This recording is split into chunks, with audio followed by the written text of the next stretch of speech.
Numa noite densa e tempestuosa de outubro, Gabriel, um caminhoneiro veterano, enfrentava a temida estrada da Serra do Espinhaço. Ele carregava uma encomenda pesada de aço e sabia que seria uma longa noite. A chuva torrencial e a neblina espessa limitavam sua visão, tornando cada curva perigosa. Enquanto as luzes do caminhão cortavam a escuridão, ele pensava nas histórias de outros caminhoneiros sobre acidentes misteriosos naquela serra. As árvores pareciam formar muralhas ao longo da estrada, isolando do mundo exterior. Cada quilômetro avançado trazia uma sensação de solidão maior. Gabriel era um homem prático, não acreditava em superstições, mas não podia negar o desconforto crescente enquanto subia a serra. A chuva aumentava, e, em meio ao silêncio tenso, ele ouvia apenas o som do motor e o chiado dos limpadores no para-brisa. Mal sabia ele que aquela noite seria muito mais do que uma simples viagem de entrega. Gabriel era um homem de 45 anos, acostumado à solidão das estradas. Seus filhos estavam crescidos, e sua esposa, Maria, ficava em casa, esperando seus retornos semanais. A estrada era sua companhia constante, e ele lidava bem com o isolamento. Contudo, naquela noite, algo parecia errado. O peso da escuridão ao redor não era apenas uma ausência de luz, mas uma presença invisível. Conforme dirigia, Gabriel mantinha o foco na estrada à sua frente, mas seus pensamentos o distraíam.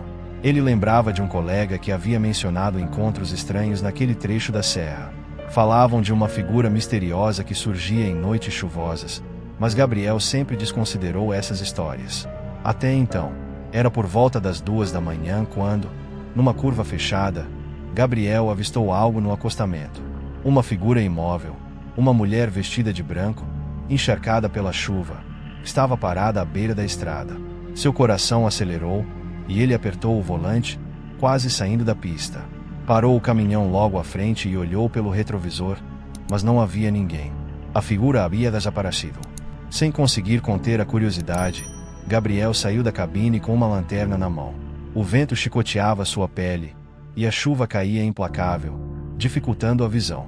Ele caminhou até o local onde vira a mulher, mas não encontrou nenhum sinal de vida. Apenas a escuridão e o som da chuva. Confuso e inquieto, voltou para o caminhão, certo de que sua mente estava pregando peças. Contudo, a inquietação permaneceu, e algo dentro dele dizia que aquele encontro não era fruto de sua imaginação. De volta à estrada, Gabriel tentou se concentrar na direção. O som da chuva e o vento contra a cabine davam uma sensação de peso, como se algo invisível pressionasse os vidros. De repente, ele ouviu um som vindo de dentro do caminhão. Um sussurro baixo, quase inaudível, ressoava na cabine. Olhou ao redor, mas não havia nada visível. O rádio, que estava desligado, ligou-se sozinho e começou a transmitir uma estática perturbadora, acompanhada por risadas infantis. Gabriel desligou o rádio de imediato, mas o silêncio que se seguiu foi ainda mais opressor. O sussurro retornou, mais claro desta vez. Gabriel! O caminhoneiro congelou, tentando entender se era apenas o cansaço se manifestando. Mas o nome, pronunciado tão distintamente, o fez suar frio. Na próxima curva, Gabriel sentiu um toque gélido em seu ombro. Com o coração disparado, virou-se rapidamente e a viu novamente. A mulher de branco estava no banco do passageiro, os cabelos molhados grudados em seu rosto pálido, os olhos vazios cravados nele. Gabriel gritou e virou o volante bruscamente, quase colidindo com a mureta de proteção da estrada. Quando olhou novamente, ela tinha desaparecido, mas o cheiro de terra molhada e algo podre preenchia a cabine. Desorientado e trêmulo, ele parou no acostamento, ofegante. A chuva parecia cair ainda mais forte, e o sussurro retornou, agora de todos os lados, como um coro de vozes sussurrando seu nome. Ele sentia que algo o seguia, que aquela mulher não estava ali por acaso. Mas o que ela queria? Desesperado para fugir daquele terror, Gabriel acelerou pela estrada, sem se importar com as curvas traiçoeiras ou a chuva torrencial. Ele só queria deixar a serra para trás. As vozes, porém, não cessavam, e ele teve a sensação de que a mulher ainda estava ali, invisível, mas presente. Finalmente, avistou as luzes de um posto de gasolina à frente. Respirou aliviado e estacionou, praticamente saltando da cabine. Ao entrar no posto, Contou ao frentista o que tinha acontecido. O homem, sem expressar surpresa, limitou-se a dizer: "Você viu a Dama da Serra. Não é o primeiro." Gabriel tentou entender, mas o homem apenas olhou para ele com olhos de quem já conhecia aquela história. Gabriel voltou ao caminhão, com um sentimento de alívio incompleto. A presença dela havia sumido, mas algo lhe dizia que, sempre que passasse por aquela estrada, ela estaria à espreita, esperando seu próximo retorno. Era uma noite abafada e sem lua no interior do Mato Grosso. Marcelo, um caminhoneiro experiente, dirigia pela BR-163, carregando grãos de soja para uma entrega em Rondonópolis. O silêncio da estrada era quebrado apenas pelo ronco do motor e o barulho dos pneus no asfalto. Ele já havia percorrido aquele trecho inúmeras vezes, mas naquela noite, algo parecia diferente. A estrada estava deserta, e as poucas estrelas que brilhavam no céu mal iluminavam o caminho. Marcelo, sempre acostumado à solidão do ofício, se sentia um pouco mais inquieto do que de costume. O calor e o cansaço começavam a pesar, mas ele ainda tinha muitas horas pela frente antes de encontrar um lugar para descansar. Ele não sabia, mas aquela seria uma viagem que mudaria sua vida para sempre. Marcelo tinha 38 anos e vivia para a estrada. Era casado com Ana, com quem tinha 2 filhos pequenos, Pedro e Marina. Ele adorava estar com eles, mas as longas viagens o mantinham longe de casa por semanas. Apesar disso, sempre foi um homem focado no trabalho, orgulhoso de prover para sua família. Enquanto dirigia naquela noite, pensava em Pedro, que acabará de completar 7 anos, e nas histórias que ele adorava contar sobre monstros e fantasmas. Marcelo sempre ria das invenções do filho, mas naquele momento, sozinho naquela estrada deserta, uma sensação de desconforto o tomou. Sentiu um arrepio percorrer sua espinha, algo que ele logo tentou ignorar. Não sabia que esse desconforto era apenas o prelúdio de algo muito mais sombrio. Por volta das 2 da manhã, algo estranho aconteceu. Marcelo avistou, à beira da estrada, uma criança. Uma menina pequena, de no máximo 8 anos, com longos cabelos negros e vestida com um vestido branco manchado de terra. Ela estava parada no acostamento, sozinha, olhando para o caminhão que se aproximava. Marcelo pisou fundo no freio, sentindo o coração disparar. A menina não parecia se mexer, e Marcelo, alarmado, decidiu parar o caminhão alguns metros à frente. Seu instinto paternal o fez sair da cabine imediatamente para verificar o que estava acontecendo. Ao descer e correr de volta ao local onde a vira, a menina havia desaparecido. Ele olhou ao redor, mas a estrada estava deserta e silenciosa. Marcelo ficou parado por um momento, confuso e desconcertado, antes de voltar ao caminhão. De volta à cabine, Marcelo não conseguia tirar a imagem da menina da cabeça. Ele deu partida no caminhão, mas a sensação de que algo estava errado não o abandonava.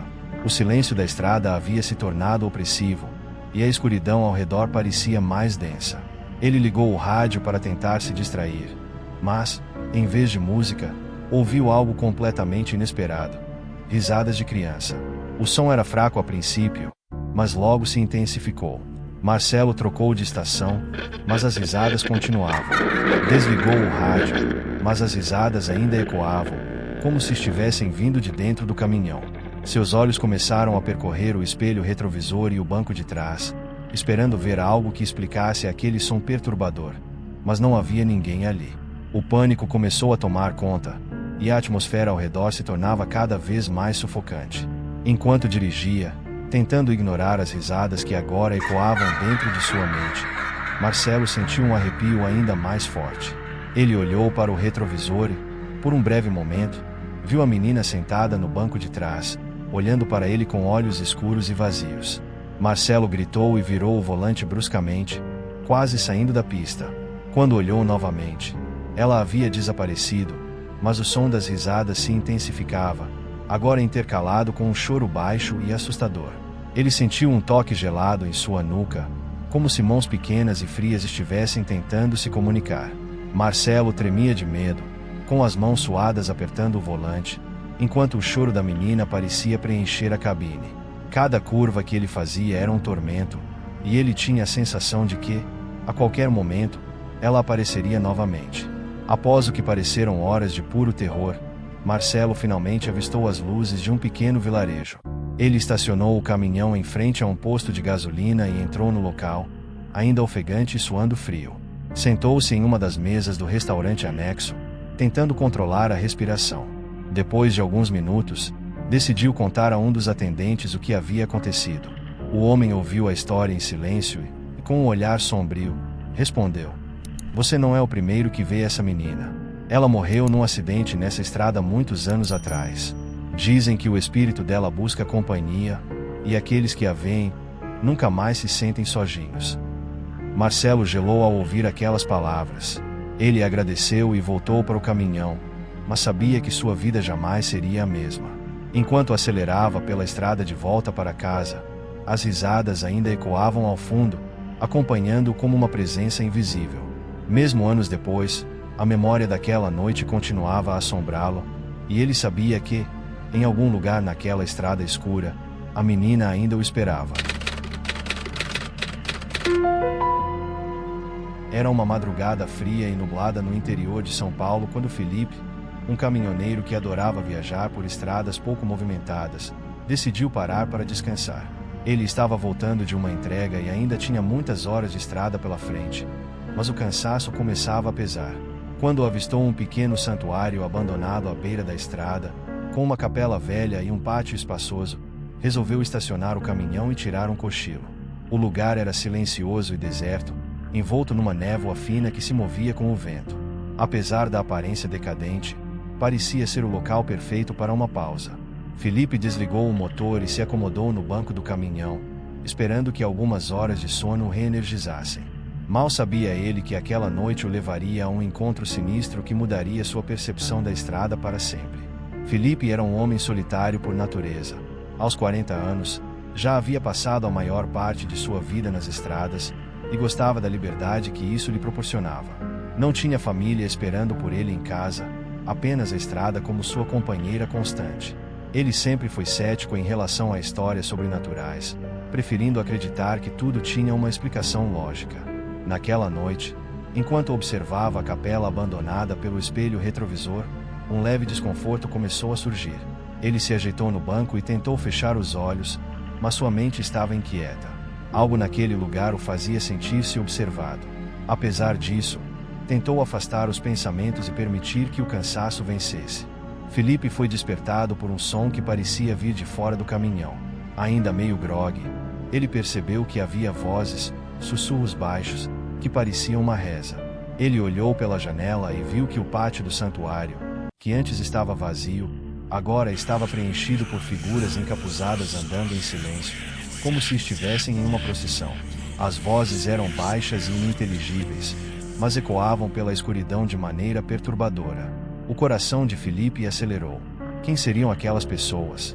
E o que estariam fazendo ali, naquele lugar abandonado, no meio da noite? Sua curiosidade falou mais alto, e ele decidiu sair do caminhão para investigar. Felipe saiu do caminhão com uma lanterna em mãos.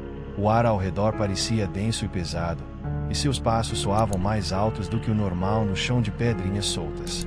Ele caminhou até a borda do pátio, onde as figuras encapuzadas se moviam lentamente, em fila única, murmurando preces que ele não conseguia entender. Quanto mais ele se aproximava, mais notava algo estranho. A luz da lanterna passava pelas figuras como se elas fossem feitas de névoa, uma escuridão sólida que absorvia a claridade. Felipe sentiu um calafrio percorrer sua espinha. As figuras não tinham rostos visíveis, e seus corpos pareciam se mover em um ritmo constante e hipnótico. Ele tentou chamá-las, mas sua voz saiu fraca, abafada pela atmosfera opressiva ao redor. Nenhuma das figuras respondeu, e a procissão continuava, ignorando completamente sua presença. A tensão aumentava a cada segundo, enquanto Felipe começava a perceber que aquelas pessoas não eram humanas. Felipe se aproximou mais, determinado a entender o que estava acontecendo. Então, uma das figuras encapuzadas parou abruptamente e virou-se em sua direção. Ele congelou. Sob o capuz, não havia um rosto, apenas um vazio escuro, uma ausência de feições que o deixou paralisado de medo. Aquela criatura sem rosto o encarava, sem fazer som algum, e parecia observá-lo de maneira impossível de descrever. O pânico tomou conta de Felipe. Ele recuou, tropeçando nas pedrinhas enquanto tentava se afastar. As outras figuras continuaram sua procissão, sem sequer notar o que estava acontecendo. O ar parecia ficar mais pesado, como se estivesse sugando sua energia, e Felipe sabia que precisava sair dali. O vazio onde deveria haver um rosto parecia consumir tudo ao redor, inclusive sua coragem. Felipe correu de volta para o caminhão, suas mãos tremendo enquanto lutava para abrir a porta. Entrou na cabine e trancou a porta, com a respiração descompassada. Olhou novamente para o pátio, e as figuras ainda estavam lá, marchando silenciosamente, como se ele nunca tivesse estado ali. Ligou o motor do caminhão e saiu daquele lugar o mais rápido que pôde, o medo o impulsionando para longe do santuário. Durante o resto da viagem, Felipe não conseguia tirar aquelas figuras da cabeça. Ele sentia como se elas ainda o estivessem seguindo, como se aquele encontro tivesse deixado uma marca. Quando chegou ao seu destino e contou sua história a outros caminhoneiros, alguns riram, mas outros, mais sérios, disseram já ter ouvido rumores sobre o santuário abandonado. Desde aquela noite, Felipe evitou aquela estrada. Nunca mais voltou ao santuário, mas a lembrança daquela procissão silenciosa e da figura sem rosto o acompanhou pelo resto da vida. Em seus pesadelos, ele ainda via as sombras marchando, sem fim, como se estivessem esperando que ele voltasse.